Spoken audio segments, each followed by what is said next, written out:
اعوذ باللہ من الشیطان الرجیم بسم اللہ الرحمن الرحیم السلام علیکم ورحمۃ اللہ وبرکاتہ۔ اس قرآن پر کوئی بھی ایسا انسان نہیں ہے جس کو رہنمائی کی ضرورت نہیں ہے۔ اس کو آپ رہنمائی کہہ لیں، راہبری کہہ رہے ہیں، یعنی کہ ہر انسان کو ہی نا رہنمائی کی ضرورت ہے، کیونکہ اصل میں رہنمائی کی انسان کو اس وقت ضرورت ہوتی ہے سب سے زیادہ جب وہ صحیح طور پر چل نہیں سکتا، جب وہ چلتا ہے تو گر جاتا ہے، یعنی کہ بار بار چلنے کی کوشش کرتا ہے اور اپنی عقل کو صحیح استعمال نہیں کر سکتا۔ اس وقت وہ ایک ایسی ایج ہوتی ہے، ایسی کم عمر ہوتی ہے انسان کی، اس وقت وہ بچہ ہوتا ہے اور وہ یہ ہے کہ اس کی رہنمائی اس کے والدین کرتے ہیں۔ میں تو کہتا ہوں والدین سے بہترین جو پیر و مرشد ہوتا ہے وہ کوئی نہیں ہوتا، کیونکہ وہ اس وقت اس کی رہنمائی کرتے ہیں جب اس بچے کو، اس انسان کو ضرورت ہوتی ہے، کیونکہ وہ انسان نہ اس کے پاس وہ شعور ہے، نہ وہ ایسی عقل استعمال کر سکتا ہے، نہ وہ صحیح چل سکتا ہے۔ وہ ایک ایسی عمر ہوتی ہے جس میں ہر انسان کو، چاہے وہ کوئی عورت ہو یا مرد ہو، اس کو رہنمائی کی ضرورت ہوتی ہے۔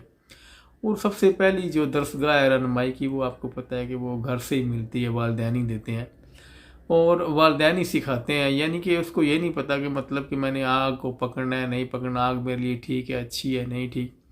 اور اسے یہ ہے کہ وہ اپنی مطلب کہ سوچ کی استعمال نہیں کر سکتا اور اپنی عقل کو استعمال نہیں کر سکتا، اسے اچھی برے کی تمیز نہیں ہے۔ لیکن یہ ہے کہ پھر اس کو والدین وہ سکھاتے ہیں، اس کی رہنمائی کرتے ہیں، اور جب وہ تھوڑا بڑا ہوتا ہے، تھوڑی اپنی عمر اس کی بڑھتی ہے، تو پھر یہ ہوتا ہے کہ وہ اسکول جاتا ہے، پھر یہ ہے کہ دوسری رہنمائی اس کی اساتذہ کرتے ہیں، ٹیچر کرتے ہیں رہنمائی اس کی بہترین زندگی گزارنے کے لیے۔ ظاہر ہے آپ کو پتہ ہے کہ چاہے اس کے کسی بھی مطلب کہ شعبے میں رہنمائی، ہر شعبے میں تقریباً آپ کو پتہ ہے کہ رہنمائی والدین بھی کرتے ہیں، استاد بھی کرتے ہیں اور کتابیں بھی کرتی ہیں۔ جہاں جہاں انسان اگر انسان بہترین رہنمائی لینا چاہتا ہے تو پھر یہ ہے کہ وہ آپ کو پتہ ہے کتابوں کا مطالعہ بھی کرتا ہے اور اچھی سے اچھی تعلیم بھی حاصل کرتا ہے، کیونکہ وہ آپ کو پتہ ہے کہ کتابیں بھی رہنمائی کرتی ہیں اور اس کو تعلیم بھی رہنمائی کرتی ہے، اس کے علاوہ والدین رہنمائی کرتے ہیں۔ یہ تو ہر ایک انسان کی ضرورت ہے، اس کو جو ہے نا جس عمر میں انسان کو رہنمائی کی ضرورت ہے اس کو میں پرورش کہتا ہوں، کیونکہ اگر رہنمائی ٹھیک نہ ہو، پرورش ٹھیک نہ ہو، تو پھر آپ کو پتہ ہے معاشرے کے لوگ بھی کہتے ہیں کہ اس کی پرورش ٹھیک نہیں ہوئی، یہ اچھا انسان نہیں بن سکا۔ اصل میں اس رہنمائی کو میں پرورش کہتا ہوں جو والدین کرتے ہیں، جس میں رہنمائی استاذہ کی ہوتی ہے، کتابوں کی ہوتی ہے اور انسان پڑھتا ہے، تو اسی کو میں نے پرورش کا نام دیا، کیونکہ اگر پرورش یا رہنمائی بہترین ہوگی تو انسان بہترین زندگی گزارے گا، بہترین مطلب کہ اپنے اچھے راستے کی طرف جائے گا، برائی سے دور رہے گا، ہر ایک اچھے معاملات کرے گا۔ تو یہ تو رہنمائی جو ہے نا، یہ تو آپ کو پتہ ہے کہ ہر انسان کے لیے ضروری ہے۔ اس ایک ایسی عمر کی سٹیج ہوتی ہے جہاں پہ انسان جو ہے نا خود مطلب نہ کوئی فیصلہ کر سکتا ہے، نہ کوئی اپنی بہترین عقل استعمال کر سکتا ہے، لیکن اس کے پھر اس والدین ہوتے ہیں، اساتذہ ہوتے ہیں، اور اس کے علاوہ پھر یہ کہ آہستہ آہستہ انسان پھر یہ سیکھتا ہے، اپنے معاشرے سے سیکھتا ہے، اور آہستہ آہستہ پھر زندگی اس کی بڑا ہوتا جاتا ہے، عمر بڑھتی جاتی ہے۔ تو پھر ایک ایسی سٹیج آتی ہے جب انسان یہ سوچنے کے، سمجھنے کے قابل ہو جاتا ہے۔ جب انسان سوچنے سمجھ کے قابل ہو جاتا ہے تو پھر انسان کو یہ نہیں سوچنا چاہیے کہ مجھے کسی رہنما کی ضرورت ہے، یا مجھے کسی پھر یہ ہے کہ وہ مرشد کی ضرورت ہے۔ اصل میں مرشد وہی ہے جو راہبر ہوتا ہے، انسان کا رہبر ہے یا پھر رہنمائی کرنے والا ہے۔ اصل میں آپ دیکھ لیں کہ جب انسان بڑا ہو جاتا ہے تو پھر اس کے پاس عقل ہے اور پختہ ذہن ہو جاتا ہے اور شعور کی عمر تک پہنچ جاتا ہے، تو پھر یہ ہے کہ اس کو پتہ ہے کہ میرے لیے اچھا کیا ہے، برا کیا ہے۔ میں اچھے راستے کی طرف جاؤں گا تو مجھے اچھی زندگی ملے گی، برے راستے کی طرف جاؤں گا تو مجھے، آپ کو پتہ ہے کہ زندگی پریشانی میں گزرے گی، برائی کی طرف جائے گا۔ تو یہ انسان کبھی بھی انکار نہیں کر سکتا کہ میں مطلب کہ اچھائی کی طرف، برائی کی طرف گیا ہوں تو مجھے کسی نے روکا نہیں، کیونکہ وہ جب اتنی مطلب کہ بڑی عمر تک پہنچتا ہے، بڑی عمر تک وہ جب جاتا ہے، تو پھر یہ ہے کہ جب جب وہ برے راستے کی طرف اس کے قدم چلتے ہیں تو اس کے اندر سے آواز آتی ہے کہ یہ راستہ تیرے لیے ٹھیک نہیں ہے، ایک خوف کی آواز، ایک ڈر کی آواز اس کے انسان کے اندر سے، اور وہ انسان محسوس بھی کرتا ہے کہ یہ جو میرے اندر سے آواز آ رہی ہے، مجھے جو ہے نا یہ دستک دے رہی ہے میرے مطلب کہ دماغ پر، میری عقل پر، کہ یہ راستہ میرے لیے ٹھیک نہیں ہے، اگر میں برے راستے کی طرف جا رہا ہوں تو یہ میرے لیے ٹھیک نہیں ہے۔ اس میں مجھے خوف محسوس ہو رہا ہے اور یہ راستہ جو ہے اس میں میرا نقصان ہوگا. اندر سے آواز آتی ہے، اندر سے آپ کو بالکل ہر انسان کو یہ آواز آتی ہے کہ تمہارے لیے یہ راستہ ٹھیک نہیں ہے، تمہارا نقصان ہوگا، اور یہ ہے کہ تم اپنا کوئی نقصان کر بیٹھو گے.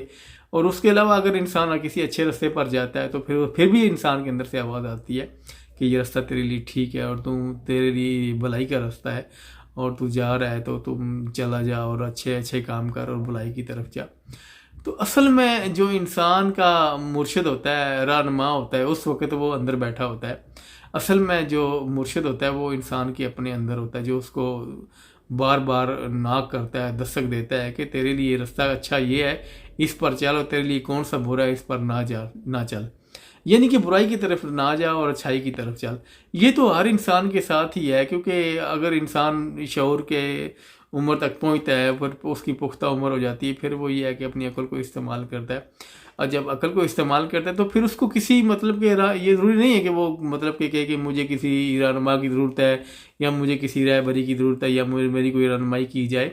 وہ اچھائی کا راستہ کون سا ہے یا برائی کا راستہ کون سا ہے، اس کے اندر سے خود آواز آئے گی. حالانکہ جب انسان جب اس پختہ عمر تک پہنچتا ہے، شعور کی عمر تک پہنچتا ہے، تو ویسے ہی اس کا اتنا ایکسپیرینس ہو جاتا ہے، اس کے پاس اتنا نالج ہو جاتا ہے، اس کے پاس اتنی تعلیم ہو جاتی ہے، وہ گھر سے بھی سیکھتا ہے، اپنے معاشرے سے سیکھتا ہے، اپنے اساتذہ سے سیکھتا ہے، کہ وہ سیکھتے جب وہ پختہ عمر تک پہنچتا ہے تو پھر وہ سوچتا ہے کہ مجھے پھر ابھی مزید جو ہے نا کسی رہنما کی ضرورت ہے یا کسی مرشد کی ضرورت ہے. اصل میں جو مرشد ہے وہ کامل مرشد وہی ہوتا ہے جو انسان کے اندر بیٹھا ہے. اس کو آپ کوئی بھی نام دے سکتے ہیں، آپ اس کو ضمیر کہہ سکتے ہیں، آپ اس کو مطلب کہ خود ہی کہہ سکتے ہیں، یا پھر اس کو آپ یہ کہہ سکتے ہیں کہ میں ہوں. میں مطلب کہ وہ جو جسم سے الگ ہے، جس کی پہچان جسم سے الگ ہے، اب اس کو وہ نام دے سکتے ہیں. لیکن یہ ہے کہ وہ ہر انسان کے اندر کامل مرشد موجود ہے. اصل میں کامل مرشد ہوتا ہی وہی ہے جو آپ کو، کیونکہ جب آپ کے ساتھ کوئی نہیں ہوتا تو پھر وہ آپ کو دستک ضرور دیتا ہے آپ کے مطلب کہ آپ کی سوچ پر، آپ کی عقل پر، کہ یہ راستہ تیرے لیے ٹھیک نہیں ہے اور تو اس سے واپس لوٹ جا کیونکہ تیرا نقصان ہوگا. لیکن یہ ہے کہ انسان پھر یہ ہے کہ اس اپنی خواہش، وہ جو نفسانی خواہش کے چکر میں، حسد و بغض کے چکر میں، یہ لالچ کے چکر میں، وہ جو برائی کے راستے پر چلتے ہیں، پھر اس کی آواز نہیں سنتے، پھر اسی راستے پر چل پڑتے ہیں اور اپنا بہت سا نقصان کر لیتے ہیں. اصل میں ہم اس کامل مرشد کی اگر مان کر چلیں تو ہم کبھی گمراہ نہ ہوں، ہم کبھی راستے سے بھٹکے نہ، کبھی بھی برائی کی طرف نہ جائیں، ہمیشہ مطلب کہ ہم اچھائی کی طرف ہی جائیں گے اور اچھے راستے پر ہمیں کامیابی ملے گی. کیونکہ اصل میں ہم اس کامل مرشد کی نہیں مانتے جو ہمارے اندر بیٹھا ہوا ہے. وہ کامل مرشد وہی ہے جو ہمیں مطلب کہ اس تنہائی میں ہمیں آواز دیتا ہے، ہمیں دستک دیتا ہے کہ یہ تیرے لیے راستہ ٹھیک نہیں ہے تو اس کی طرف نہ جا. اور بھلائی کے راستے پر ہمیں دستک دیتا ہے، وہ بھی بھلائی کے راستے پر دستک دیتا ہے کہ یہ تیرے لیے اچھا راستہ ہے، تو اس کی طرف جا اور اس پر تیرا نقصان نہیں ہوگا. لیکن یہ ہے کہ ہم اس کی مطلب آواز کو نہیں سنتے، اگنور کر دیتے ہیں، تو پھر یہ اپنا اگر غلط راستے پر جاتے ہیں تو ہم اپنا نقصان کر لیتے ہیں. تو اس کے لیے یہ ہے کہ ہمیں کبھی بھی کوئی انسان یہ نہیں کہہ سکتا کہ مجھے رہنمائی نہیں ملی یا میری کسی نے رہبری نہیں کی. تو یہ انسان کی اپنی کمزوری ہے یا کم بختی ہے. اگر وہ اپنے اندر بیٹھے ہوئے اس کامل مرشد کو پکڑ لے جو اس کا سب سے بڑا رہنما ہے تو انسان کبھی گمراہ نہیں ہوگا. تو انسان کبھی گمراہ کا مطلب یہ نہیں ہے کہ انسان جو ہے مطلب کہ وہ اپنے مذہب سے ہٹ گیا ہے یا اپنے اس اسلام سے ہٹ گیا ہے یا کسی بھی دین اس کا مذہب ہے یا دین ہے اس دین سے ہٹ گیا. اصل میں یہ ہے کہ گمراہی کا مطلب ہے کہ وہ برائی کی طرف چلا گیا ہے. وہ برائی کی طرف وہ روک سکتا ہے اس کو، اس کا مرشد، اس کا جو کامل مرشد ہے اس انسان کے اندر بیٹھا ہوا ہے، وہ اس کو روکتا ہے کہ یہ تیرا جو راستہ ٹھیک نہیں ہے، تو اچھائی کی طرف جا اور تیرا راستہ وہ اچھائی والا ٹھیک ہے. تو اس لیے ہمیں کوشش کرنی چاہیے کہ ہمیں عقل دی گئی ہے اور ہم عقل کے تحت اگر ہمارا جو کامل مرشد ہمارے اندر بیٹھا ہے اگر ہم اس کی مان کر چلیں گے تو ہم کبھی گمراہ نہیں ہوں گے. تو یہ میرا آج کا پیغام تھا. اگر اس میں غلطی تو ہوگی تو میں آپ لوگوں سے معافی چاہتا ہوں. اپنا خیال رکھیے گا اور مجھے دعا میں یاد رکھیے گا. السلام علیکم ورحمۃ اللہ وبرکاتہ.